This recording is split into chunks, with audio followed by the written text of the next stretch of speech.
You know, you really can never have enough D&D books. So I've been picking up 4th edition stuff lately to add to my collection because I've been dying to get into playing 4th edition.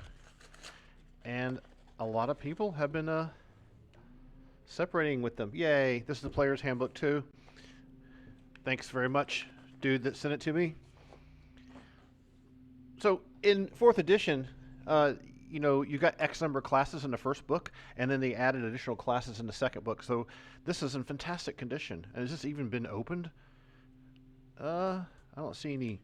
That has hardly even been opened. You can always tell if a book has been opened or not, or used much by these first few pages here.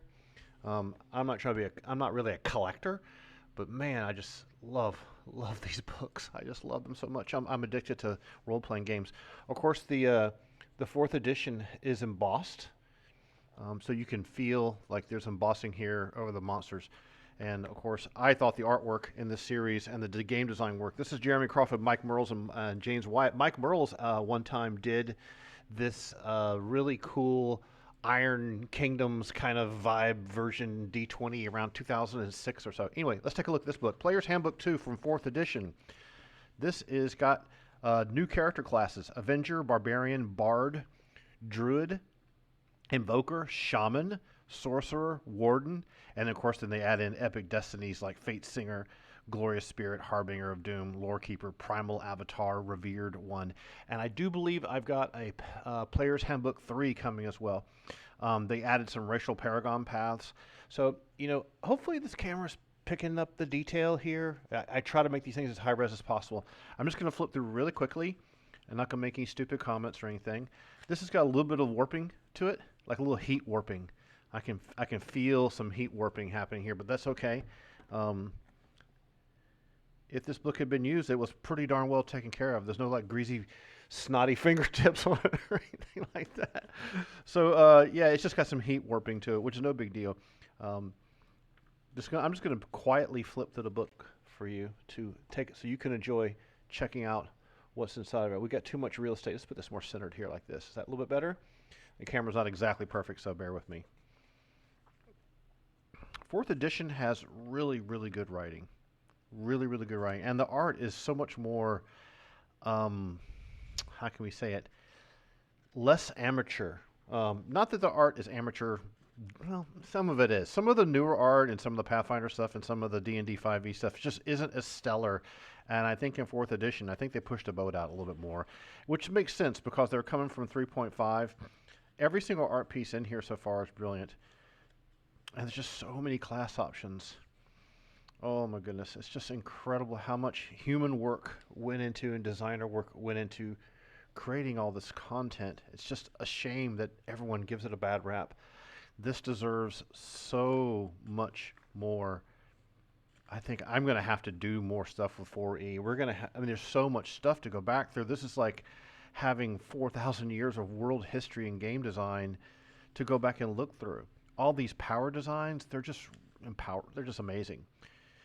Oh man, very, very, very cool. Very cool. And the level back gap in 4th edition is not gap, but the level range is much, much higher. You go up to level 30. You have these 3 different tiers. Oh, this is amazing. Paragon Pass, the Bear Warrior, Fear Bringer Thane, Wild Runner. Everything is all assertive. Very like gritty fantasy. You don't have. There's no pictures of halflings holding tankards of ale, doing heel clicks. Have you noticed that? Have you ever noticed like how some of the later fantasy game books always have this like goofy picture of halflings spilling liquor? Oh, this is really great. Oh, the Druid. I just absolutely love the Druid. And 3.5 was in love with the Druid with Mass Entangle and Insect Swarm. They're such a great class. Such a great class. Oh, this is a great book. Can you imagine how hard it would be to sit down one day and try to come up with a name for all the abilities? Now, some of them, like, Barkskin and Predator's Flurry are from before, but Tundra Wind and Swirly Winds, Latch On, Feast of Fury, Lightning Cascade. These are incredible. And I'm filming this with natural light, so if you see the lighting coming and going, it's because clouds are moving by.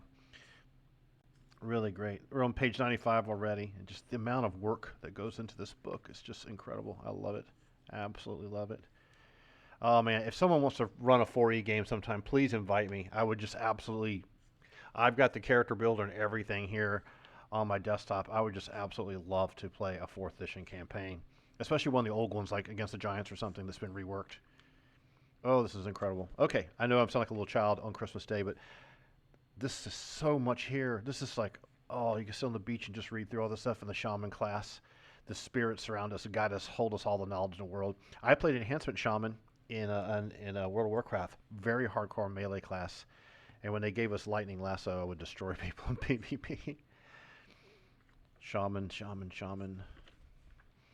You know, the bulk of the book is powers. And this is all for the player, right? This is a player handbook too, of course. So this isn't a book full of like how to run the game. You know, there's none of that kind of stuff in here. It's all just powers, powers, powers. Things you can do, things you can decide to do with more and more and more options. Discipline of the World Serpent and Paragon Path. Great Bear Shaman. They had one of those in Conan. That's a fun game. The only thing about that's so sad is that the control interface after a while gets silly with like the up, left, left, left, right, or you know, diagonal arrow just to pull off a move. The characters are all like stuck next to each other. Chains of Fire, Narrow Escape, Invert Resistance. Really good. I can imagine how hard it must have been to design a campaign if you didn't know all the abilities of every single character. You would have to be, as a DM, you'd be like, okay, tell me what your ability does because I can't remember them all. Warden.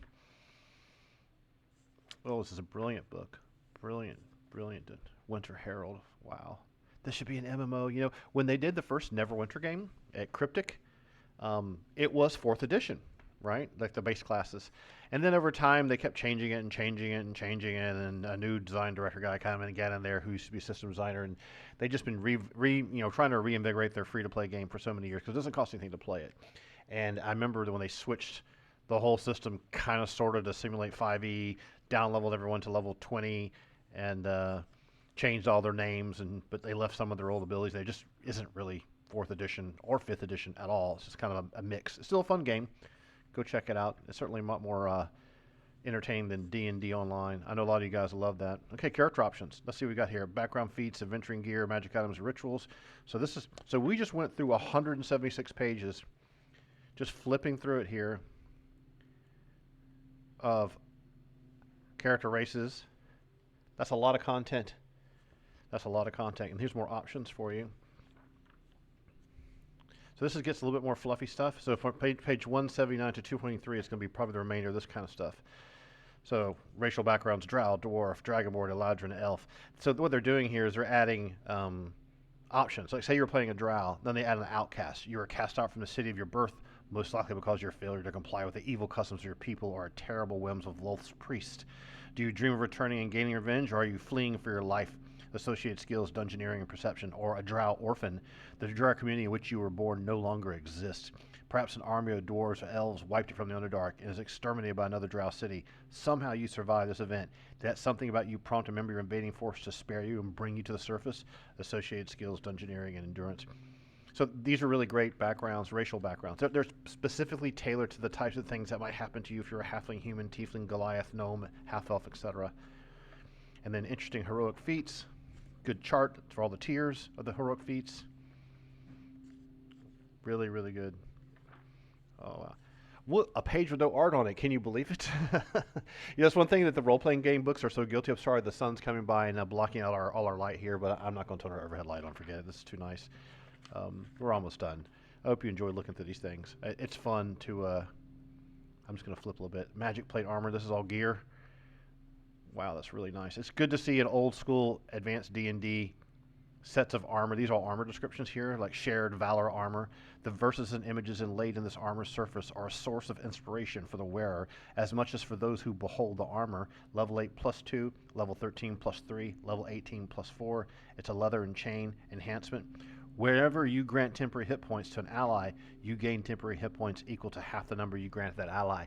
That's very computer game oriented. A lot of people complain about 4th edition because it has kind of computer game powers. It just means you have to do good at tracking things. If you're good at tracking things, and I have just a solution for that.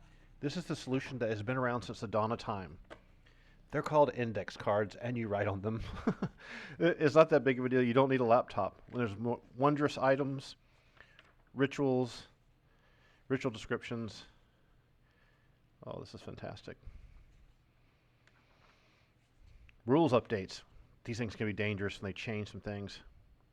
Movement effects, summon creatures, teleportation. But, you know, having the bravery to update your rule set, that's nothing wrong with that. Fantastic book. Absolutely love her. D&D Insider, oh well. Heroes of Primal Might and Ancient Power. So this is the Player's Handbook 2, Primal, Arcane, and Divine Heroes. It is 100% focused on character races, character classes, adding and expanding the core set of what you can build, what you can play, the different options for backgrounds, feats, rituals, ritual descriptions, and a little bit of rules updates at the end for about 20 pages. Let's get the credits out here, right? Logan Bonner. Now, this guy, I'm not a fanboy, but this guy's a great writer. Mike Merles, he's fantastic. The other folks I don't really know. Stephen Radney McFarlane is in there. That's great. Peter Schaefer. And then you have the development team with Andy Collins, Rich Baker, Jeremy Crawford, and these other folks here. They're probably, I don't know how much development they actually did. The writing, James Wyatt. Wow, James Wyatt, one guy with a writing credit? Wow, that's amazing. So being the designer and having James write everything, Mechanical Concepts is Rob Heinsu. Liz Shue, I think she went to Pathfinder, didn't she? Jeremy Crawford, Kim Mohan. Wow, those are classic names. Director of D&D R&D, book publishers Bill Slavisek. Such an incredible group of people. I mean, imagine working your whole life, keeping these games alive, putting your heart and soul into things, making it cool for you, the player. Great book. Wonderful. A lot to be learned from this book. And it's not a waste of space, right? It's a good economical book, tons of powers, tons of abilities, and the cloud cover is still here. Okay, well, I'll try to turn the lights on next time. Hey, I hope you enjoyed watching these little flip-throughs of these books. They're wonderful. D&D 4E needs some love, right? We're going to have to do something with that. And if someone runs a 4E game, let me know. I'd love to play in it. All right? We'll talk to you later. Take care, fellas.